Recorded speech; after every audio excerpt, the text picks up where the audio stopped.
আসসালামু আলাইকুম রহমতুল্লাহ বারাকাতু। প্রিয় দর্শক, আশা করি ভালো আছেন। শুভেচ্ছা নিরন্তর। বেশ কিছু গুরুত্বপূর্ণ সংবাদ নিয়ে আলোচনা করব।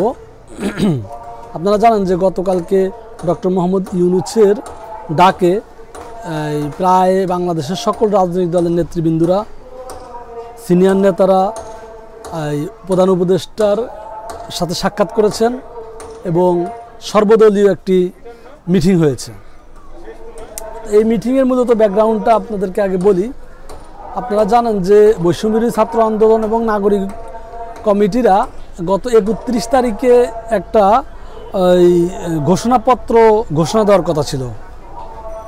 তো সেই ঘোষণাপত্রের ব্যাপারে যখন ডক্টর ইউনূসের সাথে তারা আলোচনা করে এবং তাদেরকে ডক্টর ইউনূসকে ওই প্রোগ্রামে থাকার কথা বলে, তখন ডক্টর ইউনূস তাদেরকে বলেছেন যে আসলে এই প্রোগ্রামটা শুধু তোমরাই যদি থাকো বা তোমরাই করো, সেই ক্ষেত্রে এটা খুব বেশি সফল হবে না, আলোর মুখ দেখবে না।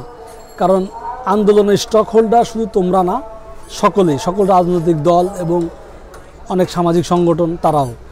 তো সেই অর্থে সকলকে থেকে সকলের চিন্তাধারার প্রতিফলন হয় এমন একটি ঘোষণাপত্র যদি আমরা দিতে পারি, তাহলে এটা গ্রহণযোগ্য হবে।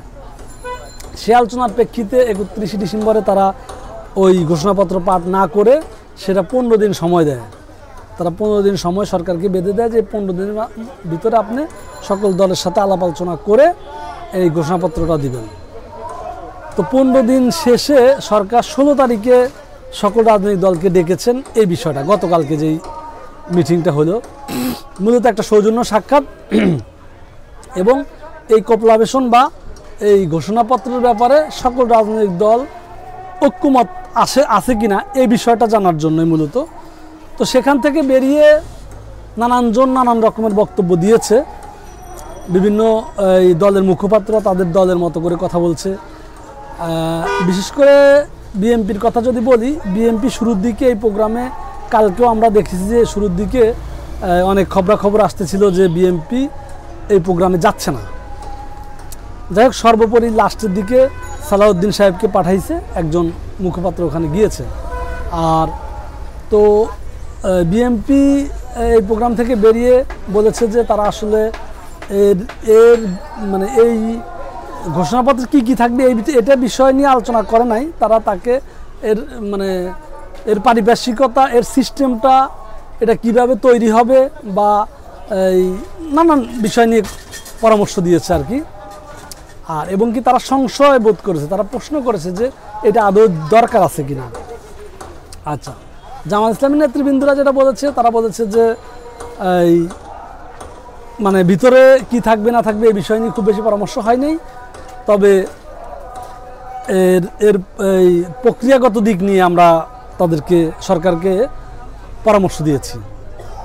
আচ্ছা, তারপরে গণ অধিকার পরিষদ তাদের 18 কোঠা আন্দোলনের বিষয়ে এই ঘোষণাপত্রে কিছুই নাই, এই বিষয়ে তারা একটু ক্ষোভ দেখাইছেন।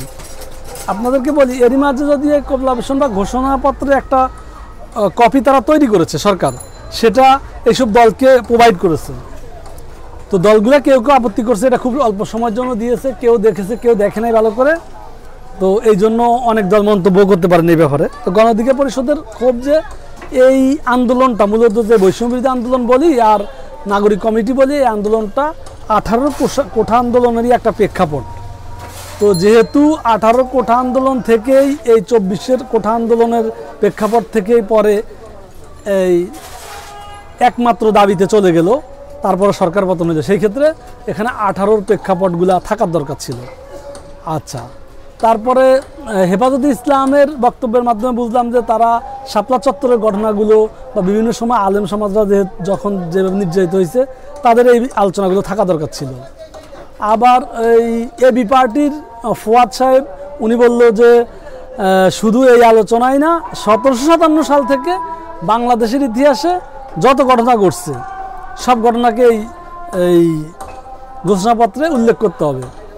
উনি আবার এই কথাও বলেছেন যে ঘোষণাপত্রটা যেন অত বড় না হয়, অপেক্ষাকৃত একটা আঁটুসাঁটু একটা ছোটো আকারে যেন হয়। তো ছোটো আকারে চাচ্ছে, আবার 57 সাল থেকেও চাচ্ছে। আচ্ছা, এই হলো মোটামুটি দলগুলার যে কয়েকজনের ব্রিফিং শুনলাম তাদের অবস্থান হলো এই। তবে এটা নিয়ে এখন আরও আলোচনা হবে, দলগুলা তাদের সব দল এটা দেখবে, তো তাদের বিষয়গুলো তারা ইনক্লুড করবে, তারপর সরকারের সাথে আলোচনা করবে, সরকার আবারও এদেরকে ডাকবে, বসবে, তারপরে এই বিষয়গুলো নিয়ে আবার এই ঘোষণাপত্র লাস্ট অফ একটা পর্যায়ে ফাইনাল হবে, কবে কি হবে ঠিক নেই। আচ্ছা, এবার আসি আরেকটা প্রসঙ্গে, এই প্রসঙ্গটা খুব গুরুত্বপূর্ণ। আমরা একটা জিনিস লক্ষ্য করতেছি যে মানে এই দেশের যে বিষয়গুলোই হতে গিয়েও হচ্ছে না, করতে গিয়েও করা হচ্ছে না, সবগুলার ব্যাপারেই মূলত বিএনপিকে দায়ী করা হচ্ছে সব ক্ষেত্রেই। আসলে কি বিএনপি দায়ী কিনা আমরা এই বিষয়টা লক্ষ্য করব। তো আমরা এই বিষয়টা একটু পর্যালোচনা করব। প্রথম জায়গা থেকে আসি। প্রথম কথা হলো যে এই ইউনূস সরকার আসার পরে প্রথম যে দাবিটা উঠেছিল যে রাষ্ট্রপতি পরিবর্তনের বিষয়টা, এটা খুব জোরে সোরে একটা আলোচনা উঠছিল যে হাসিনার বা ফ্যাসিবাদের একটা চিহ্ন হলো রাষ্ট্রপতি। কেউ কেউ বলছেন রাষ্ট্রপতি নামমাত্র ক্ষমতা ভোগ করে, উনি আসলে কোনো ফ্যাক্টর না। তারপরেও বেশিরভাগ এই বৈষম্যবিরোধী ছাত্র আন্দোলন, নাগরিক পরিষদ এবং মোটামুটি সাধারণ ছাত্ররা মনে করেছিল যে মানে রাষ্ট্রপতিকে পরিবর্তন করতেই হবে। কিন্তু সেখানে মূল বাধাটা হইল বিএনপির, বিশেষ করে রুমিন ফারহানার নাম আমি বলতে পারি। উনি বারবারই বলেছেন যে সংবিধানের বাইরে গিয়ে এটা করা যাবে না, বা সংবিধানে এটা করার এখন কোনো সুযোগ নেই।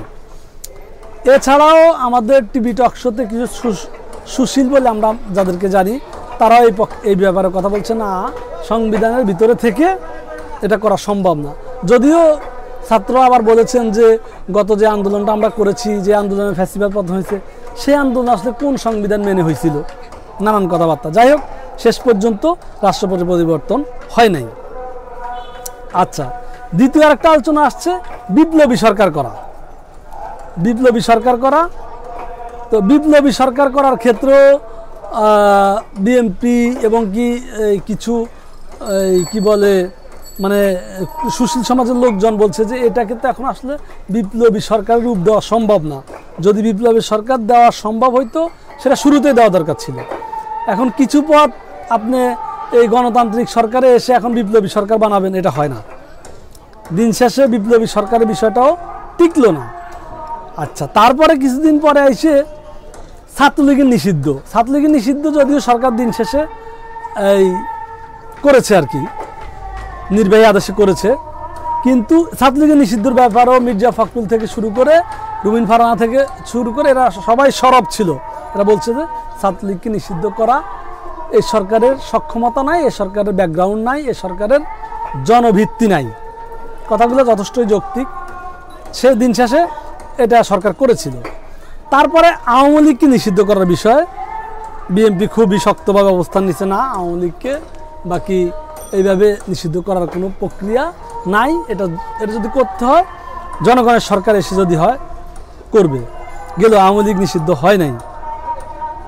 আচ্ছা, এর মাঝে জাতীয় সরকারের কথা বলে রাখি। জাতীয় সরকার গত 15-16 বছরে বিএনপি সবচেয়ে বেশিবার জাতীয় সরকার গঠনের কথা বলছিল। এটা আপনারা জানেন যে ফ্যাসিবাদ পতন হলে আমরা সকল দলের অংশগ্রহণে জাতীয় সরকার গঠন করা হবে। কিন্তু এখন এসে সেই জাতীয় সরকারের কথা আর বিএনপি নেই। আর কারণ কি? কারণ হলো যে বিএনপি মনে করে যে বিএনপি নির্বাচন হইলেই মানে দলীয় সরকার করতে পারতেছে, তো বিএনপি কেন জাতীয় সরকারে যাবে? কেউ যখন ভাত পাবে না তখন না রুটি খাবে, যখন ভাত পাবে বিরিয়ানি পাবে তখন কেন রুটি খাবে? তো জাতীয় সরকারও হইল না। আচ্ছা, দ্বিতীয় প্রবাসীরা ইসের বিষয়, ওই কি বলে ঘোষণাপত্রের বিষয়ে প্রবাসীরা একটা কথা বলছে যে তাদের যে অবদান এই আন্দোলনে আগে পরে রেমিটেন্স রাষ্ট্র গড়ার ক্ষেত্রে তাদের এই অবদানকে, প্রবাসীদের এই অবদানকে মানে এই ঘোষণাপত্রে অন্তর্ভুক্ত করতে হবে। আচ্ছা, ওই আলোচনার মাঝ দিয়ে এটা মনে পড়লে এই জন্য বললাম।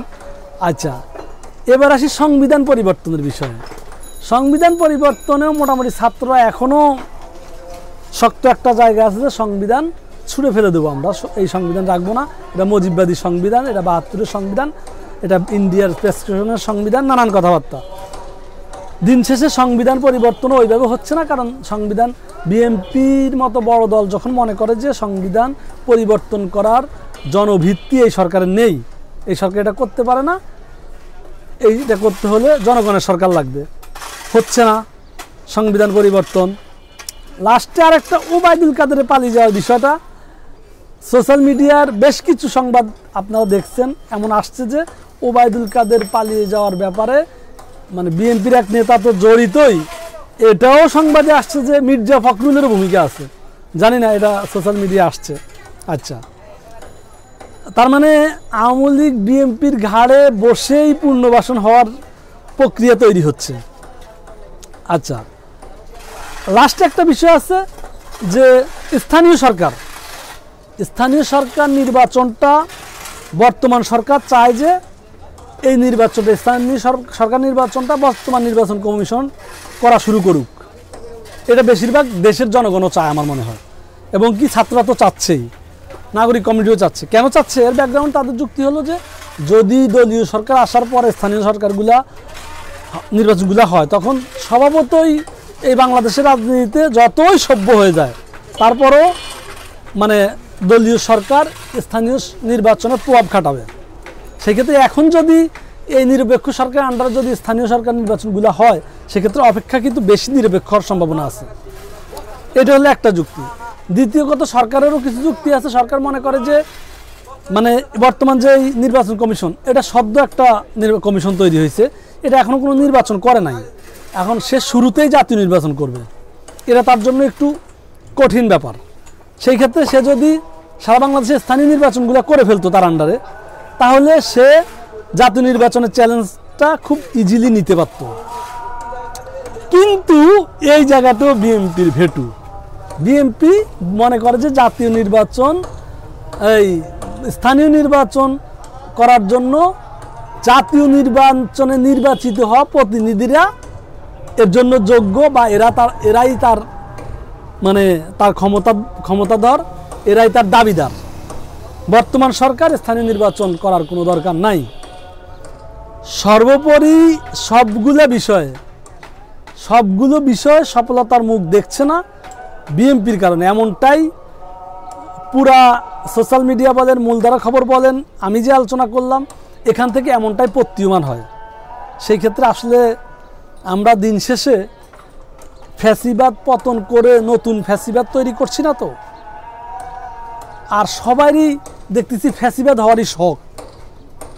কারণ হলো যে ফ্যাসিবাদ যেন না হয় সেই বন্দোবস্তটা কেউ করতে চাচ্ছে না, সবাই ফ্যাসিবাদ হওয়ার প্রক্রিয়াটাকে জিয়ে রাখতে চায়। আপনারা এই মাঝে হাসান মাসুদের আলোচনা শুনেছেন, উনি ওখান থেকে বক্তব্য দিচ্ছে বিএনপি আলোচনা ঠিক আছে, বিএনপির সাথে আমরা ঐক্যবদ্ধ আন্দোলন করতে রাজি আছি। এই বিষয়ে কিন্তু বিএনপি কোনো স্টেটমেন্ট দেয় নেই। তারা কিন্তু বলেন যে হাসান মাসুদের এই বক্তব্য আমরা প্রত্যাহার করলাম, ঘৃণা করে প্রত্যাহার করলাম, প্রতিবাদ করলাম, করে নাই কিন্তু। তো আমি জানি না, এই বেশ কিছু টুকরো সংবাদ আমার কাছে ছিল, তো বিএনপিকে কিন্তু এই বিষয়গুলো কিন্তু মানুষের কাছে পরিষ্কার হয়ে যাচ্ছে যে যতগুলা পজিটিভ কাজ করার দরকার মনে হচ্ছে, সেই ক্ষেত্রে কিছু সুশীল এবং কিছু অশীল বা বিশীল বিএনপি। তো এই বিএনপি আর এই সুশীল সমাজটা কিছু লোকজন মিলে যারা হাসিনার প্রেসক্রিপশনে গত সময়ে কাজ করেছে, আবার বিএনপি মনে করে যে হাসিনার মতাদর্শ যেটা, সেই মতাদর্শটা টিকিয়ে রাখতে, কারণ সেই মতাদর্শ বিএনপি আর আওয়ামী লীগের প্রায় একই মতাদর্শ। তো যাই হোক, মানুষ এই বিষয়গুলো খুবই ফলো করতেছে, খুবই দেখতেছে, মানে খুবই পর্যবেক্ষণ করতেছে। এই জন্য এগুলা বারংবার কিন্তু আলোচনায় আসছে, প্রত্যেকটা এই কাজেই বিএনপির পক্ষ থেকে ভেটু আসতেছে। এই ঘোষণাপত্রের ব্যাপারেও বিএনপি যথেষ্ট, যেমন বিএনপির যিনি মুখপাত্র গেলেন উনি বললেন যে এটার আদৌ দরকার আছে কিনা। এটা পৃথিবীর বিভিন্ন দেশে হয়েছে, আর হতেই পারে, যেহেতু একটা গণ অভ্যুত্থান হয়েছে, এটা একটা ঘোষণাপত্র থাকতে পারে। ছাত্রদের একটা মানে তাদের একটা তো তৃপ্তির ব্যাপার আছে। দিন শেষে ছাত্ররা যদি রাজনৈতিক দল করে, ক্ষমতায় যাওয়ার বিষয় থাকে, সেটা তো অনেক লম্বা চড়া সময়ের বিষয়। দিন শেষে কালকে আরেকটা দল ক্ষমতা আসলে ছাত্ররা কিন্তু খুব বেশি গুরুত্বপূর্ণ জায়গায় থাকবে না। সেক্ষেত্রে ঘোষণাপত্রের মাধ্যমে যদি তারা কিছু আদায় করে নিতে চায়, নেক না, তাই না? যাই হোক, এই ছিল আমার আলোচনা। ভালো থাকবেন প্রিয় দর্শক। আসসালামু আলাইকুম রহমতুল্লাহ।